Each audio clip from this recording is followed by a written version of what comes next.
মাননীয় স্পিকার, এই সংসদে দাঁড়িয়ে আমি বলেছিলাম একদিন যে বিগত অনেকগুলো বছর আমাকে বিদেশে বাধ্য হয়ে থাকতে হয়েছে, কিন্তু সেই সময় আমি দেখেছিলাম সেই দেশের শিশুরা কি সুন্দর জুতা জামা কাপড় পরে স্কুলে যায়, এবং আমার তখন ইচ্ছা ছিল কোনোদিন যদি আল্লাহর রহমতে সুযোগ পাই চেষ্টা করব এই দেশের শিশুদেরকেও যাতে এরকম একটি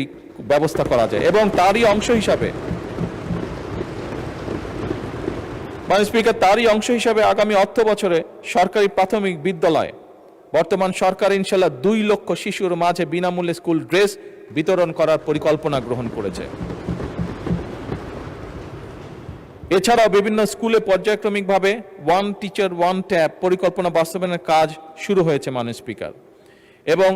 শুধু স্কুল ড্রেস নয়, স্কুল ড্রেসের সাথে বাচ্চারা যে তাদের খাতা কলম বই নিবে তার জন্য আমরা একটি ব্যাকপ্যাকও তাদেরকে দিব, যেই